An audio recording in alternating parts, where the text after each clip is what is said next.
Amém. Ficar na torcida pro Gael também escolher o time certo de futebol, né? Mais um flamenguista para aumentar, né? A nação. É importante e não sofrer tanto, né? Desnecessariamente. Para que vai escolher ser vascaíno e sofrer? Tricolor, botafoguense, vivendo uma ilusão, né? É melhor ser logo flamenguista que, no sentido futebolístico da palavra, tem mais chance de se alegrar. Amados, sejam todos bem-vindos. Meu nome é Felipe. Eu gostaria de mandar um abraço, um beijo no coração de cada um de vocês. É uma manhã de celebração, estamos muito felizes. Aqui estou até ofegante. O Gael está mamando bastante, está pesadinho, isso é bom, né? Uau, aqui o braço ficou cansado.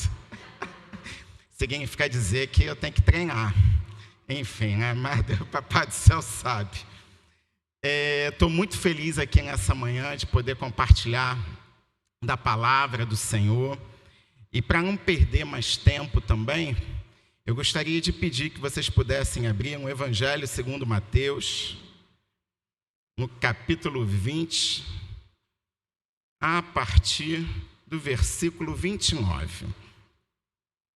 A minha aguinha. Ah, está aqui. Preciso da minha aguinha.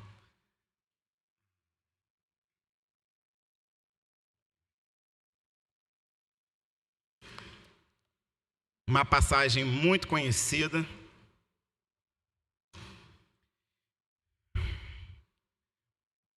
Uma passagem onde nós podemos refletir na verdade de acordo com Jesus de forma profunda. E aí eu peço a vocês nessa hora, esqueçam o que ficou lá fora, desliguem o pensamento de vocês dos seus desafios pessoais, daquilo que tem roubado a sua alegria, daquilo que tem minado as suas forças, porque enquanto você está aqui sentadinho, Papai do Céu está cuidando nos mínimos detalhes de cada uma das nossas necessidades. Então agora é deitar em pastos verdejantes e ouvir Jesus falando no íntimo com cada um de nós. Combinado assim? Vamos ao texto que diz, está sendo até projetado, aqueles que estiverem sem a Bíblia, não se preocupem, é só acompanhar a leitura aqui no projetor. O versículo 29 diz: quando Jesus e seus discípulos saíram de Jericó, uma grande multidão o seguiu. 2 cegos estavam sentados à beira do caminho, e ao ouvirem que Jesus estava passando, puseram-se a gritar: Senhor, filho de Davi, tem misericórdia de nós. A multidão os repreendeu para que se calassem, mas eles gritavam ainda mais: Senhor, filho de Davi, tem misericórdia de nós. Jesus parou, chamou-os e perguntou-lhes: o que vocês querem que eu faça? É a pergunta hoje que Jesus está fazendo a mim e a você. O que vocês querem que eu faça? Os cegos responderam: Senhor, queremos que os nossos olhos se abram. Jesus teve compaixão deles, tocou-lhes nos olhos e imediatamente recuperaram a visão e o seguiram. Eles não apenas tiveram a sua visão física recuperada, mas tomaram a decisão de fazer o quê? Seguir a Jesus.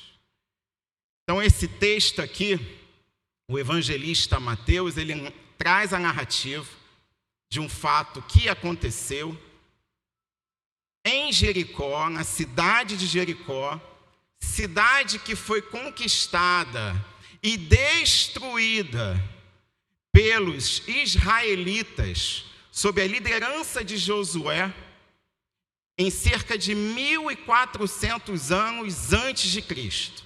1.400 anos antes de Cristo. Após a conquista e a destruição de Jericó, Josué lançou a seguinte maldição para aquela cidade: maldito diante do Senhor seja o homem que se levantar e reedificar essa cidade. Isso está relatado lá em Josué, capítulo 6, versículo 26. Séculos depois, entre 37 e 4 anos antes de Cristo, Herodes o Grande reconstruiu Jericó. A cidade se tornou uma cidade bela, luxuosa, com palácios e muitas fontes termais. Essa cidade, face a essas novas características, com todo o seu esplendor, era uma cidade também marcada por contrastes. Ou seja, ao mesmo tempo que via-se o luxo, via-se também a cidade o quê? Miséria, opressão, dificuldades, desigualdades sociais, exclusão social. É como se nós olhássemos hoje para a cidade do Rio de Janeiro. A gente vai na Zona Sul, é lindo, não é? Vai em Copacabana, vai visitar lá o Pão de Açúcar, mas à medida que você vai andando pela cidade do Rio de Janeiro, o que você vai vendo ao lado de tanta beleza? Opressão, desigualdade social, pessoas nas ruas sem ter o que comer, sem ter o que beber. É a realidade do Rio de Janeiro. É a realidade aqui em Niterói, é a realidade do estado do Brasil. E não apenas o estado do Rio de Janeiro, e não apenas o estado do Rio de Janeiro, mas no Brasil como nação. Esses contrastes, onde você tem um bairro com pessoas com poder aquisitivo elevadíssimo, você vai encontrar essas contradições. Então, Jericó é o palco dessa narrativa. E nesse contexto, Mateus, ele vai apresentar 3 personagens, a saber, Jesus, a multidão e quem? 2 cegos. 2 cegos que estavam à beira do caminho. É interessante porque quando nós vamos ler os demais evangelhos, Mateus ele registrou aqui 2 cegos. Marcos destaca Bartimeu pelo nome, dá ênfase a um dos cegos. E Lucas menciona apenas um cego sem dar nome. Cada evangelista ressalta um aspecto diferente. Cada um dos evangelistas. Mateus dá ênfase à quantidade, 2 cegos. Marcos dá ênfase à identidade de um dos cegos, Bartimeu. E Lucas dá ênfase à circunstância de miséria, de mendigar do pão, diante de um contexto onde estamos falando de alguém, de uma pessoa com deficiência visual. Então, não há contradição entre os evangelistas, apenas a ênfase na narrativa. Diante desses 3 personagens, a gente observa que Jesus ele estava indo a Jerusalém. Jesus estava saindo de Jericó e a caminho de Jerusalém, rumo ao ápice da sua missão. Qual era a missão de Jesus? Redimir o pecado da humanidade através de um sacrifício de morte e ressurreição. Essa foi a grande missão de Jesus. Para além dos milagres, onde o objetivo dos milagres era para apontar para o Deus Pai, o grande objetivo, o foco de Jesus estava na sua missão: redimir a humanidade dos seus pecados. E diante dessa caminhada de Jesus, saindo de Jericó, rumo a Jerusalém, para completar a sua missão, nós vemos uma multidão que o seguia. O texto não diz a quantidade, podem ser dezenas, centenas e milhares de pessoas, não sabemos. Mas o fato é que havia uma multidão que via Jesus com seus olhos físicos. Mas essa multidão que tinha a capacidade de ver Jesus com os olhos físicos, ela não tinha capacidade de conseguir o quê? Reconhecer quem era Jesus. E isso fica nítido quando nós voltamos um pouquinho, 4 capítulos anteriores, lá no Evangelho segundo Mateus, capítulo 16, a partir do versículo 13, quando está escrito o seguinte: em Cesareia de Filipe, uma multidão agitada, Jesus pergunta o seguinte para os seus discípulos: quem o povo diz que o Filho do Homem é? E eles responderam: alguns dizem que o Senhor é João Batista, outros que é Elias, outros que é Jeremias, algum outro profeta. Aí Jesus pergunta: e vocês? Vocês que estão caminhando comigo todo esse tempo, quem eu sou para vocês? Aí temos a resposta clássica de Simão Pedro dizendo: o Senhor é o Messias, o Filho do Deus vivo. Jesus afirmou: Simão, filho de João, você é feliz porque esta verdade não foi revelada a você por nenhum ser humano, mas veio diretamente do meu Pai. Essa verdade não foi revelada por nenhum ser humano, mas veio diretamente do meu Pai. Então voltamos aos 2 cegos à beira do caminho. Homens que estavam mendigando, homens esquecidos à sombra de Jericó. Você tem notado muitos esquecidos à sombra da cidade de Niterói, da cidade do Rio de Janeiro, da cidade de São Gonçalo? Muita gente esquecida. Muita gente esquecida. Porém, aqui tem um detalhe importante. Esses homens, o texto dá a entender que esses homens conheciam Jesus de ouvir falar. Esses homens ainda não tinham tido um encontro com Jesus, um encontro com o Messias. Mas, provavelmente, nas ruas de Jericó, alguém já tinha dado testemunho acerca de Jesus. Eles tinham uma noção de quem era esse Jesus. A fé desses homens, a partir do momento que eles ouviram o testemunho acerca de Jesus por alguém, que o texto também não diz, a fé deles nasceu pelo quê? Pelo ouvir.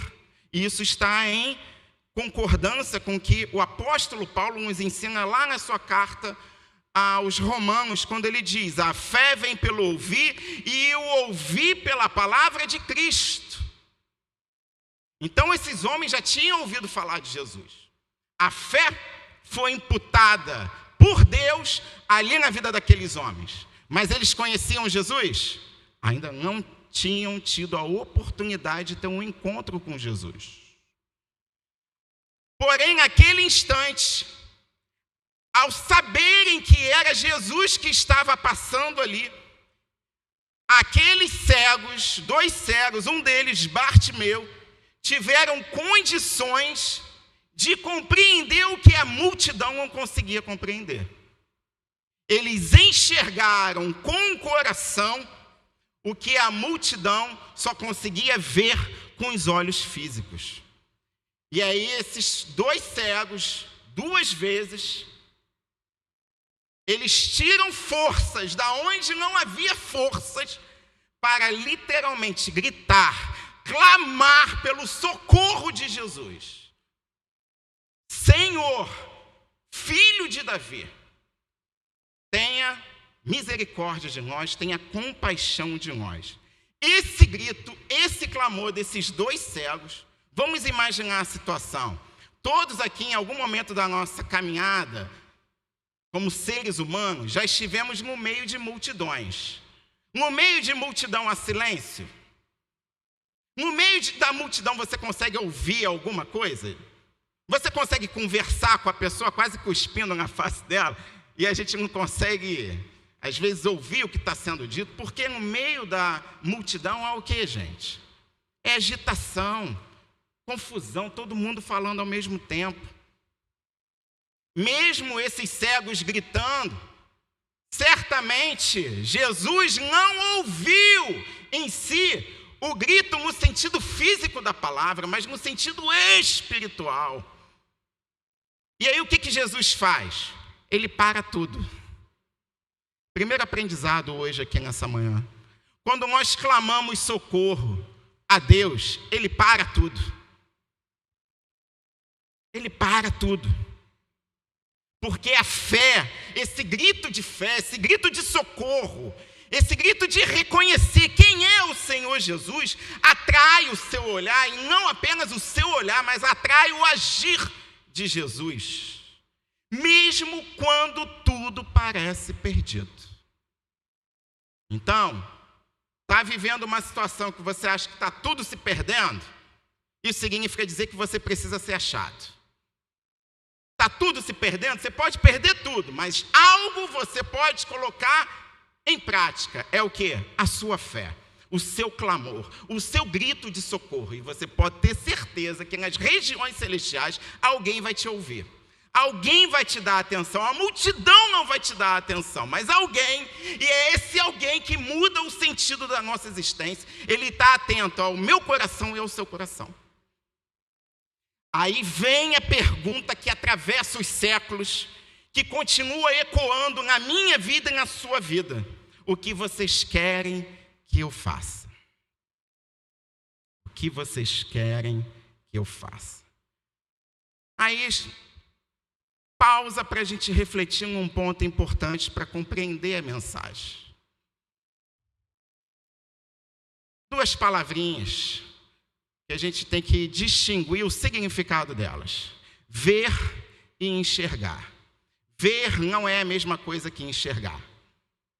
Ver no sentido fisiológico, clínico da palavra, é um mero ato mecânico onde os olhos conseguem captar uma imagem através da luz. Tem que ter luz diretamente na retina para você captar a imagem. Eu estou aqui olhando para vocês. Se apagar tudo, eu vou conseguir ver vocês? Não, eu preciso de luz. Essa luz está trazendo para a minha retina uma imagem.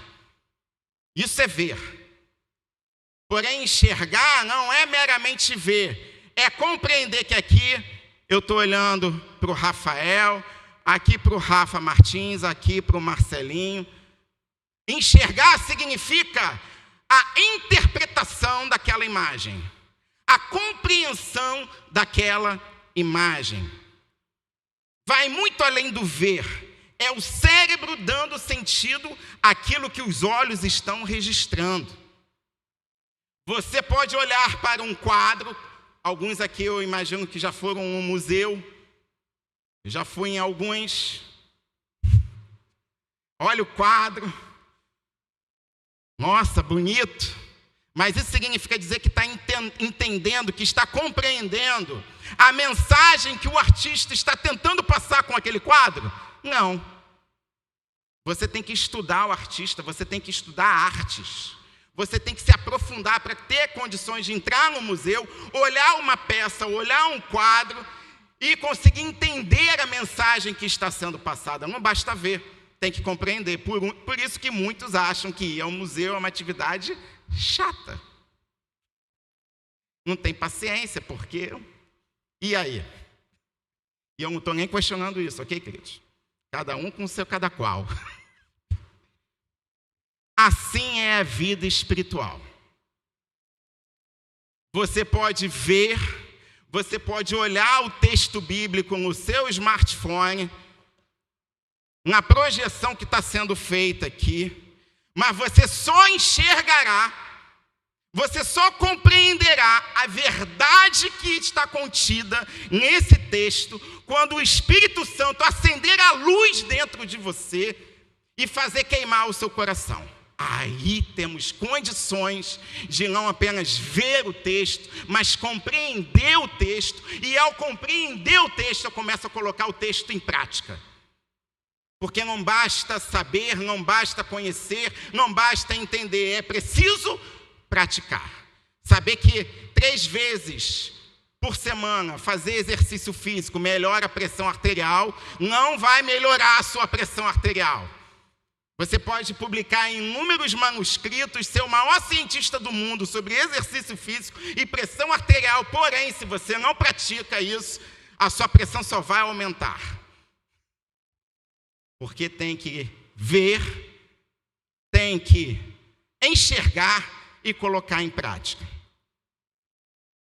E aí quando Paulo afirma em 1 Coríntios capítulo 2, versículo 16, parte B, mas nós pensamos como Cristo pensa. Paulo está revelando aqui que ao recebermos o Espírito Santo, o cristão passa a ter acesso à sabedoria divina. Eu passo a ter acesso à sabedoria divina. Só o Espírito Santo pode conceder a mim e a você a verdadeira compreensão daquilo que nós estamos enxergando. Só pela nossa capacidade humana, a gente não vai discernir aquilo que é espiritual. A gente precisa do Santo Espírito. Se você está em Cristo Jesus, uma boa notícia. O Santo Espírito não está dentro dessas paredes. O Santo Espírito está dentro de você e dentro de mim. Querendo trazer compreensão. Querendo ressignificar aquilo que a gente acha, até mesmo em relação ao texto bíblico. Portanto, ver é biológico.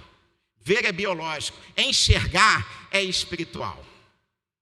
Ver é biológico, enxergar é espiritual. Aí Jesus pergunta para aqueles dois cegos: o que vocês querem que eu faça? O que estava faltando para esses dois cegos aqui? Eles já estavam enxergando, o que eles agora queriam ter a experiência era o quê? Ver. Está lá, versículo 33. E eles responderam: Senhor, Senhor, Tu és o meu Senhor. Tu tens o controle da minha existência, Tu és o meu Senhor. Queremos que os nossos olhos se abram. Jesus teve compaixão deles e tocou-lhes nos olhos. Sabe o que provavelmente aconteceu? Pensando fisiologicamente o que é cegueira e trazendo isso para o aspecto espiritual. O que aconteceu quando Jesus tocou nos olhos daqueles cegos? A luz do mundo, que é quem é a luz do mundo? Jesus é a luz do mundo. A luz do mundo brilhou, atravessou a córnea, a pupila, o cristalino, chegando à retina daqueles dois cegos. No fundo dos olhos, células adormecidas despertaram, a luz se fez vida, um nervo óptico levou ao cérebro um choque do céu. Num instante, de repente, a escuridão física daqueles homens se dissipou. Bartimeu e seu companheiro abriram os olhos e viram o Salvador. E com o coração em chamas, enxergaram aquele que é o caminho, a verdade e a vida. Isso é enxergar. Ao ver e enxergar, eles tomaram a seguinte decisão: seguir Jesus. Ele é a luz. A lição aqui é clara. Não basta ver, é necessário enxergar. Estamos vendo muitas coisas, mas não estamos entendendo e compreendendo muitas coisas. Aí Paulo vai falar em Romanos: não vos conformeis com este mundo, mas transformai-vos pela renovação da vossa mente, para que experimentais qual seja a boa, agradável e perfeita vontade do Pai. Traduzindo, não se conformeis com a visão que vocês têm do mundo, mas está na hora de vocês começarem a enxergar a vida sob a ótica de Jesus Cristo, para que vocês possam então nele compreender a boa, agradável e perfeita vontade do Pai. Então o tema da mensagem dessa manhã é o seguinte: quando se vê e não se enxerga. Quando se vê e não se enxerga. Tem 3 pontos que eu gostaria de trabalhar. 3 tipos de cegueira, daqueles que veem, mas não enxergam.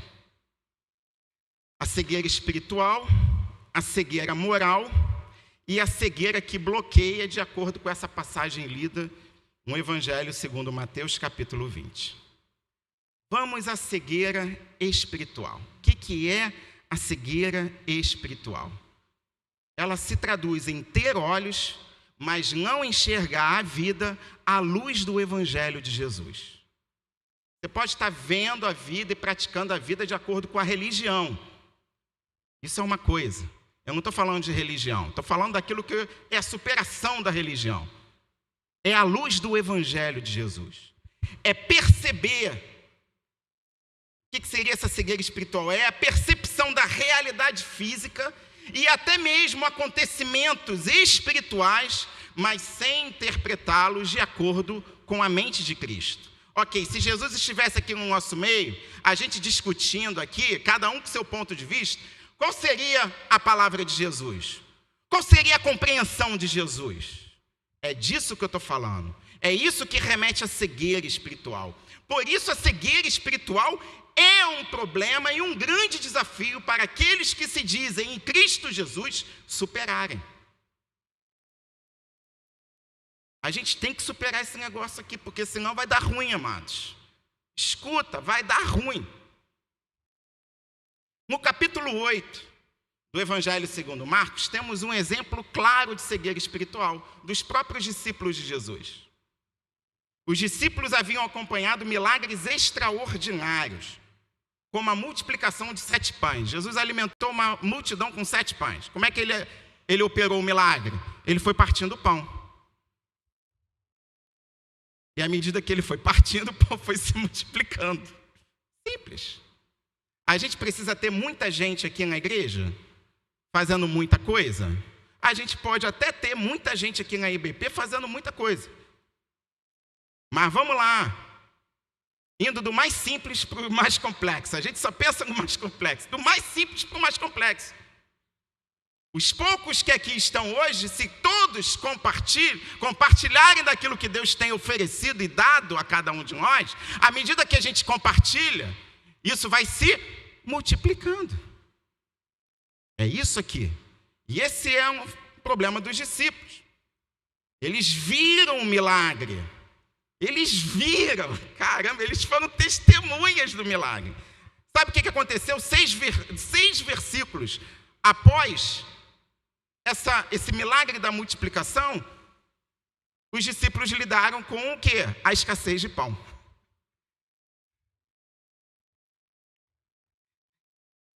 Tipo, sabe aquele ano que você, caramba, né? Choveu na minha horta. Poxa, comi bastante ovo, consegui comprar tomate, consegui isso, consegui aquilo. Pô, fiz até uma viagem, fui lá em Cabo Frio. Aí no ano seguinte, meu irmão, não tem dinheiro para nada. Aí qual é a nossa tendência diante da escassez? A gente louva o Senhor e agradece pela escassez? Não, cara, a gente começa a questionar tudo, a gente entra em pânico. Todo mundo em pânico, o filme. Todo mundo em pânico, os crentes.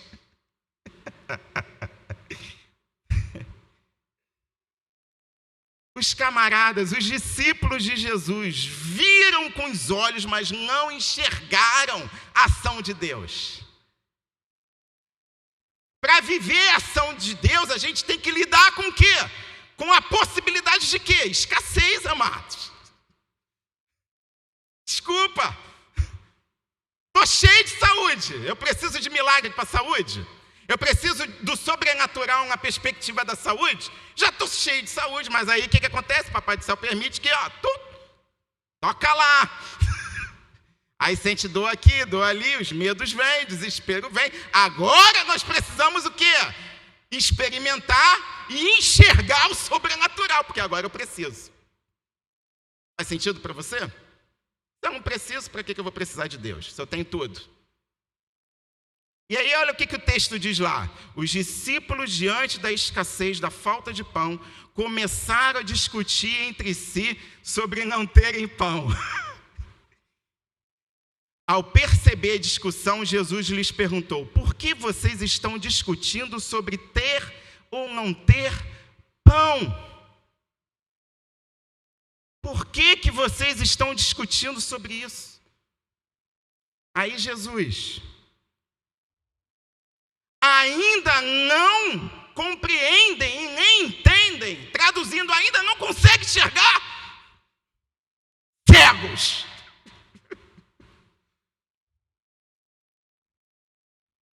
Mas Jesus é duro aqui, hein? E a gente tem que ser mesmo, gente. Tem que ser duro em algum momento, porque a gente, brincadeira, a gente vacila pra caramba, né? Aí ele fala, o coração de vocês está endurecido. Vocês têm olhos, mas não veem. Têm ouvidos, mas não ouvem. Até quando? Até quando? Então concluímos aqui que é possível ver milagres. Você já viu ver milagres? É possível você está aqui ouvindo a palavra, mas ainda se permanecer cego para os ensinamentos de Jesus, preso. O que é? Remete a essa cegueira espiritual. Além de você não enxergar, você fica preso à lógica desse mundo. Você fica preso à lógica desse mundo com o coração endurecido. Então essa realidade, ela é fato na nossa trajetória espiritual. Em algum momento a gente vai lidar com isso, ou talvez estamos lidando com isso.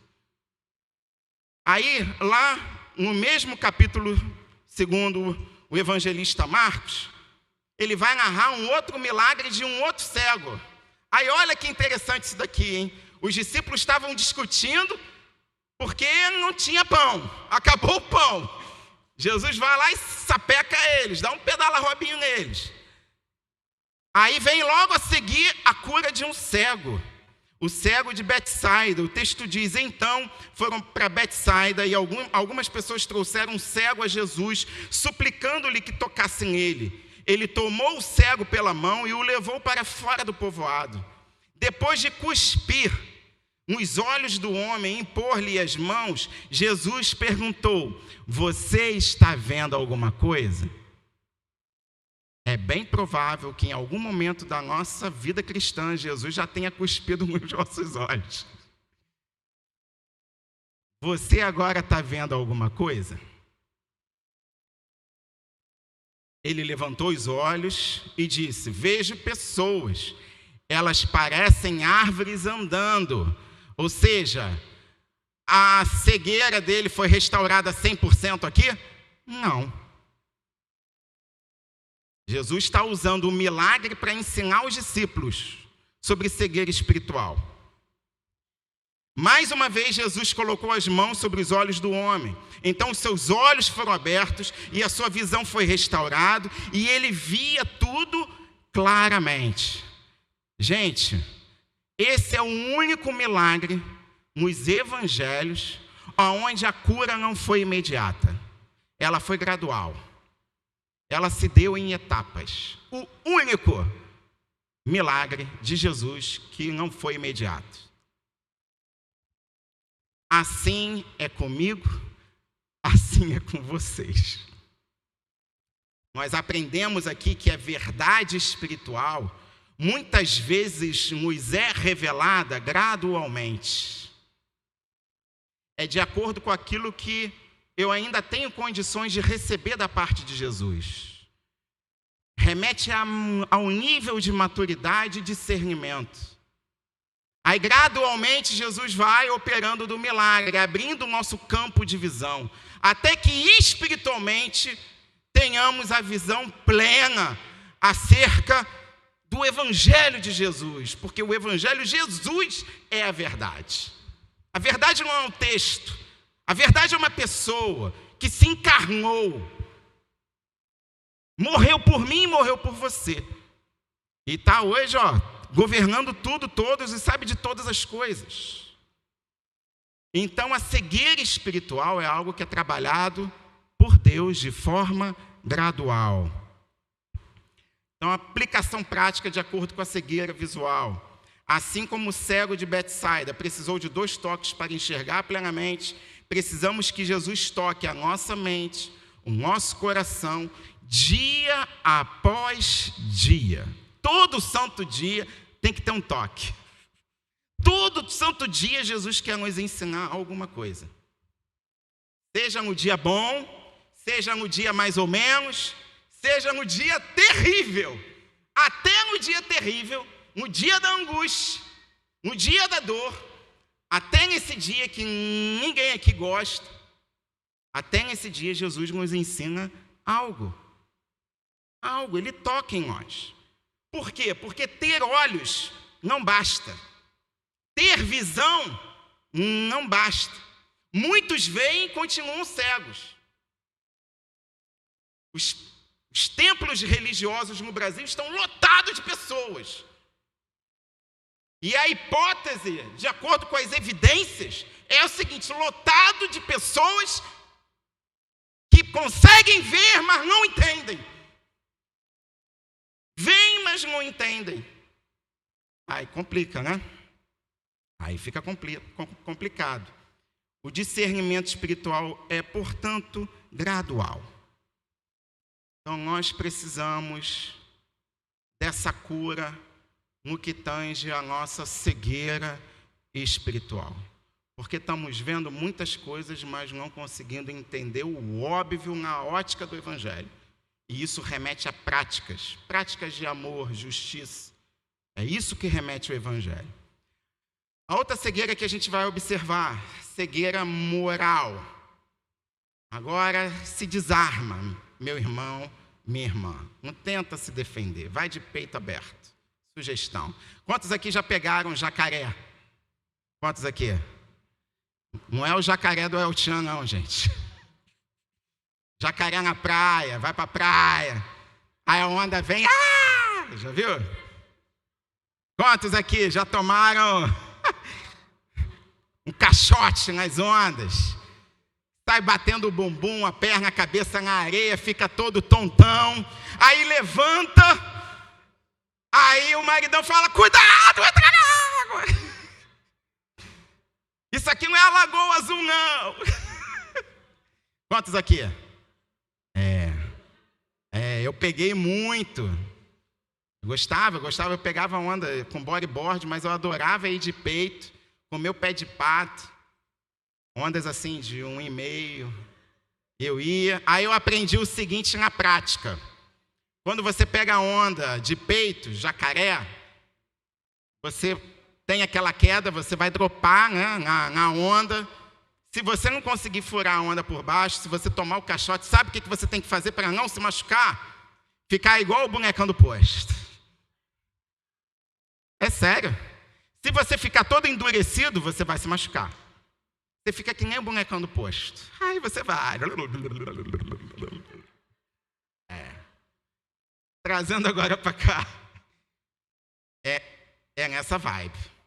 Se desarma, que dói menos. Então vamos à cegueira moral. Traduzindo, cegueira moral. Enxergar o defeito dos outros, mas não conseguir enxergar o seu próprio defeito. Tem alguém aqui que lida com a cegueira moral? Não responda.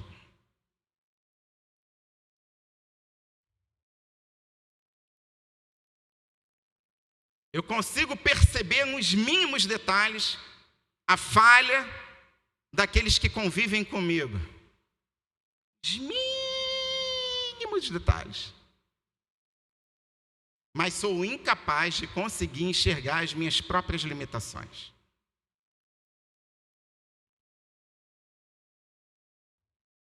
Aí Jesus vai advertir isso com veemência, lá no Evangelho segundo Mateus capítulo 7. Por que você repara no cisco que está no olho do seu irmão e não se dá conta da trave que está em seu próprio olho? Hipócrita. Tire primeiro a trave do seu olho e então terá condições de enxergar claramente o cisco do olho do seu irmão. Então o processo, amados, um começa com o outro. O processo começa conosco. É você com você mesmo. Porque a verdadeira mudança começa em nós mesmos. E não a correção do outro. Quanto ao outro, eu não tenho muito o que fazer. Eu posso confrontar, mas eu não tenho poder de mudar o outro. Ou você tem? Aqueles que são casados. Você tem poder de mudar o maridão? Você pode manipular, fazer chantagem, mas mudar? Duvido, não tem como. E vice-versa. A gente não tem esse poder. Só o Espírito Santo de Deus tem esse poder. Então a gente tem que olhar para nós mesmos. Fofinho o Gael, né? Ele gostou de mim hoje. Puxa, fiquei tão feliz. Crente que ele ia ficar chorando, querendo mamar. E ele ficou amarradão comigo. Obrigado, pai. Sabe qual é o problema dessa cegueira moral? Além de você não enxergar em nada você mesmo, é que nem bafo, né? Você já conversou com alguém com bafo? O dono do bafo percebe o bafo? Não, mas quem está convivendo do lado é duro. Não é, não? É isso, esse é o problema da cegueira moral. Você não se percebe. Você se torna um ser arrogante, orgulhoso. Você não percebe seu bafo.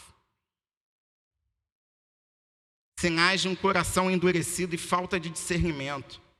Então, antes da gente querer corrigir alguém, amados, vamos examinar as nossas motivações, as nossas atitudes. Você acha que o seu coração é bom? A palavra afirma. Não, seu coração é exageradamente corrupto. Você não é bonzinho. Cai a ficha, você não é, nós não somos bonzinhos. Então, aplicação prática para a cegueira espiritual. Antes de criticar alguém, pergunte: estou enxergando o meu próprio pecado? Eu estou conseguindo enxergar o meu pecado? Cultive hábitos de autorreflexão crítica diária. É todo dia você se autoanalisar. Puxa vida, falei isso, não era para falar isso. Falei desse jeito, o conteúdo não estava errado, mas o jeito foi imbecil. Desculpa a expressão da palavra. É você todo santo dia se autoexaminar, cara. Isso é importante. E ao se avaliar, fazer uma reflexão crítica, é orar e falar: Deus, me dá um outro coração. Porque o negócio aqui está feio. Por mim mesmo eu não consigo, eu preciso de ajuda.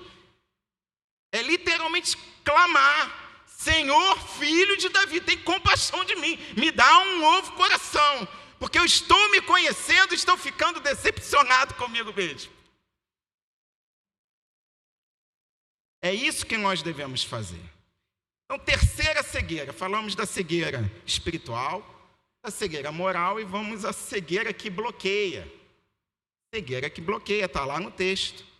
Sabe que cegueira é essa? É quando a gente impede o outro de conseguir enxergar a luz do Evangelho. A gente impede, a gente não quer permitir.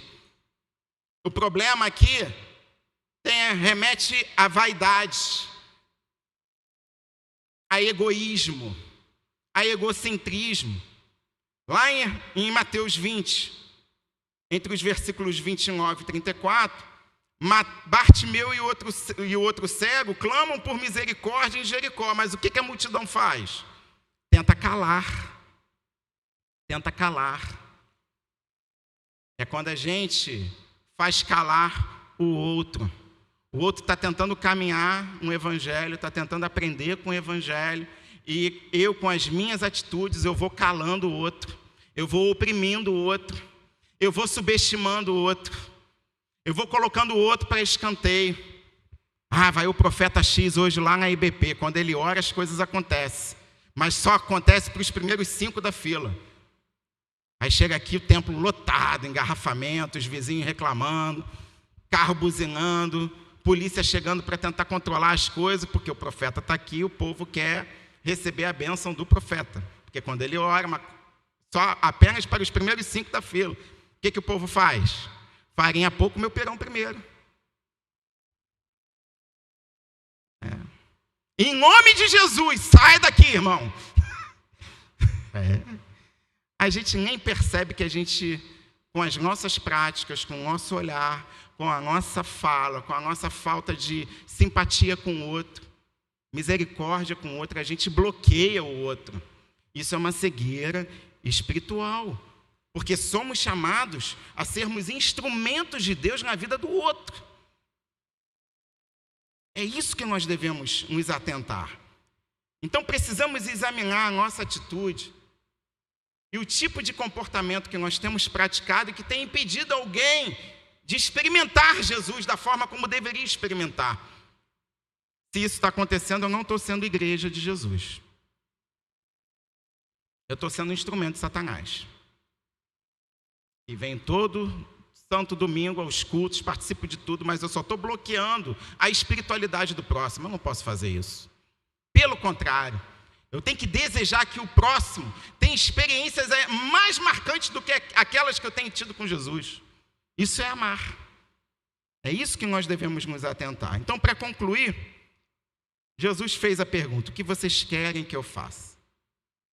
Acho que a resposta que nós deveríamos dar a partir de hoje é a seguinte: Senhor Jesus, que eu veja e enxergue a verdade com o meu coração, permitindo com que, através da minha existência, outros também tenham condições de não apenas ver, mas enxergar esse evangelho que transforma, esse evangelho que é impactante, esse evangelho que dá um novo sentido existencial para todos aqueles que estão ligados a ele. É isso que a gente tem que começar a pedir.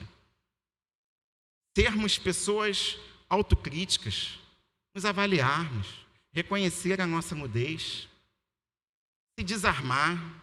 Vai descer na onda, a onda é o evangelho. Vai tomar caixote, normal. Mas sabe, se permita fluir na presença de Deus. Vamos parar de funcionar. Vamos fluir, vamos aprender um com os outros. Vamos caminhar um com os outros.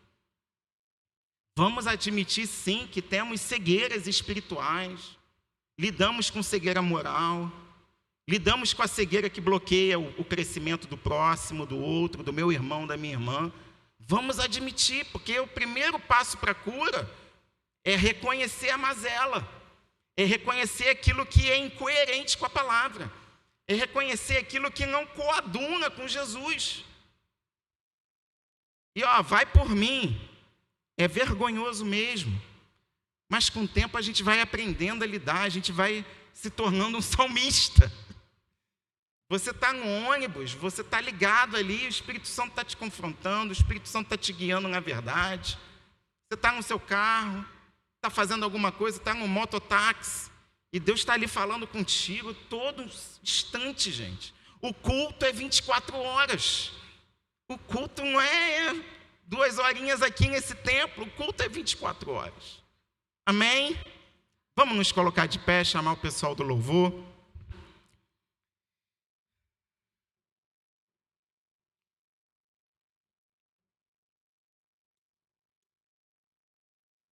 Está na hora da gente começar a ouvir,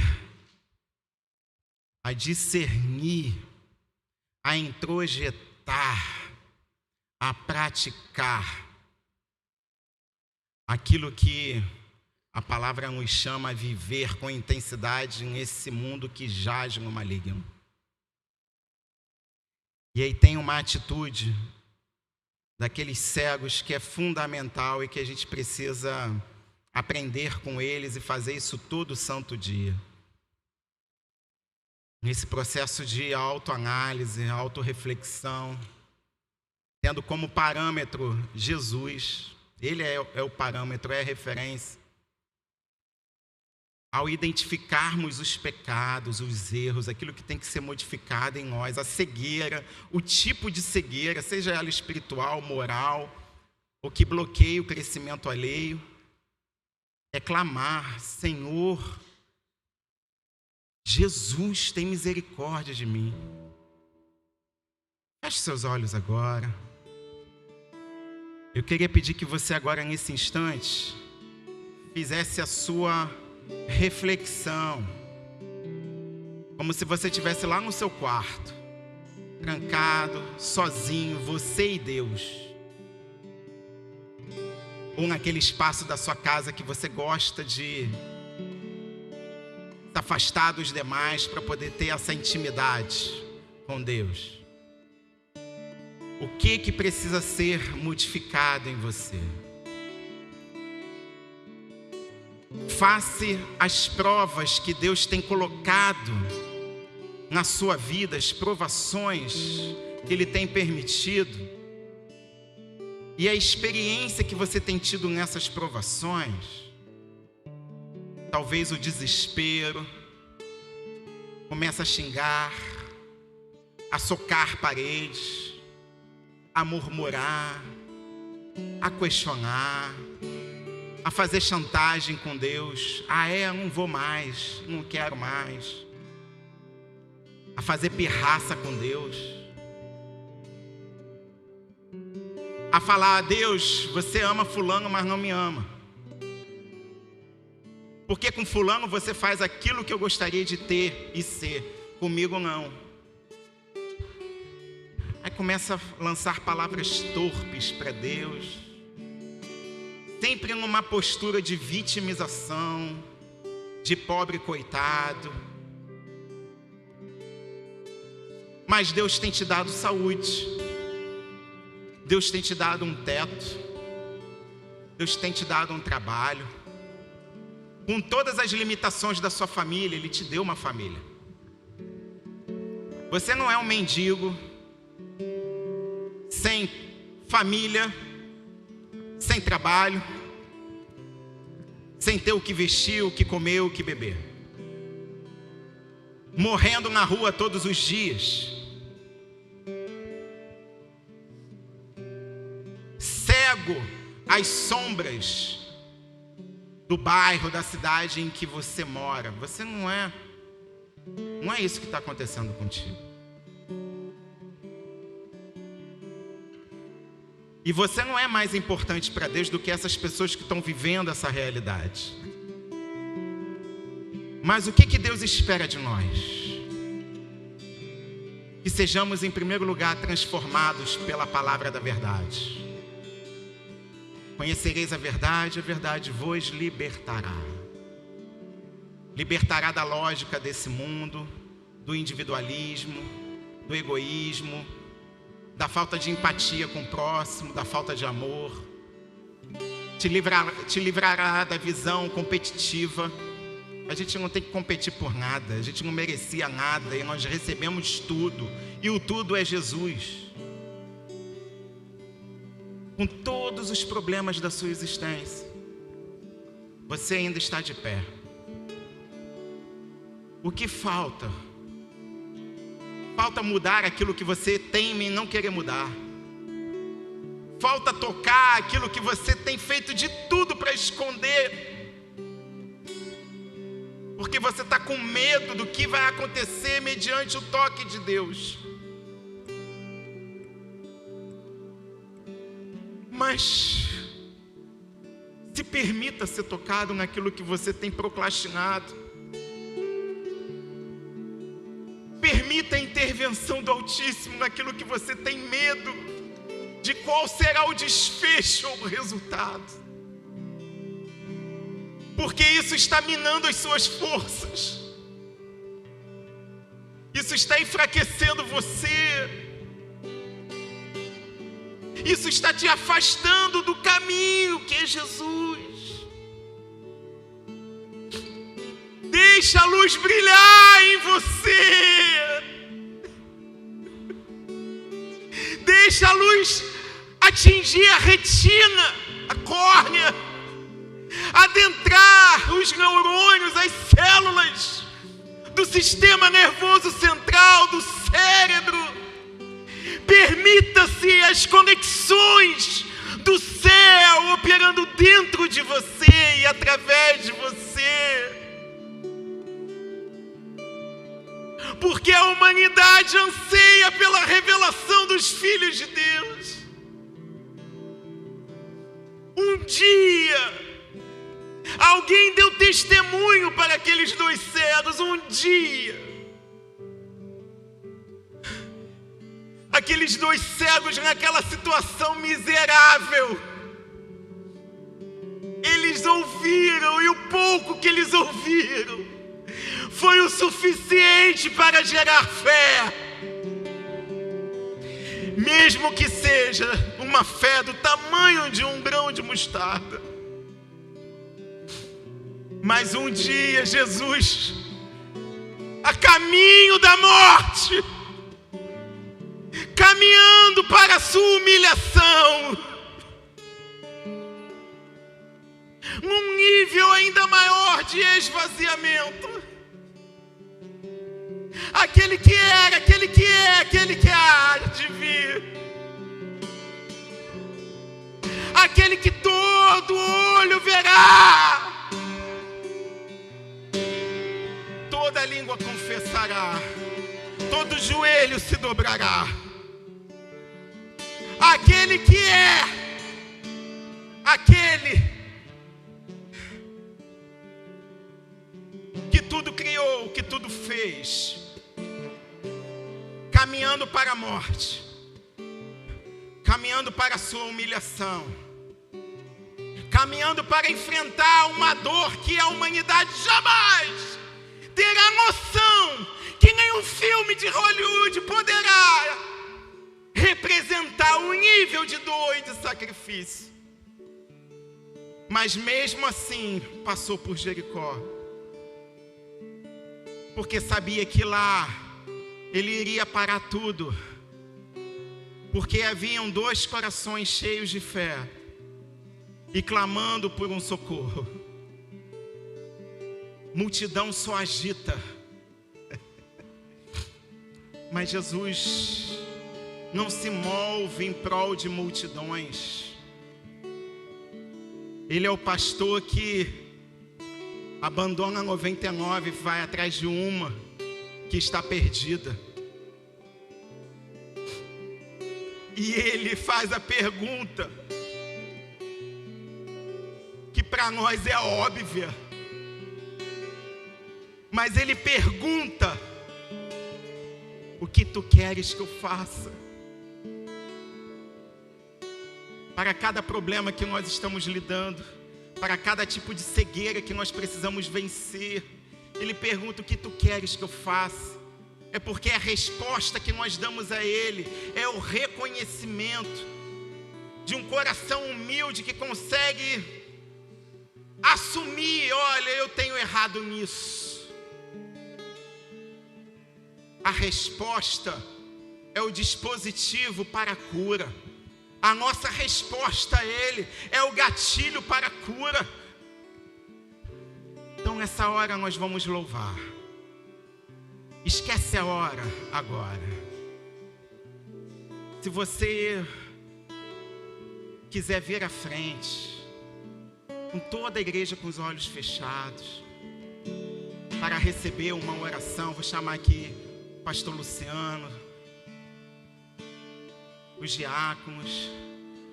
A gente vai encerrar esse culto de celebração aqui orando por pessoas. Chega de caminhar na cegueira. Está na hora de viver a plenitude do Evangelho, o poder do Evangelho, o poder restaurador. Vamos louvar e permaneçam nesse espírito em nome de Jesus.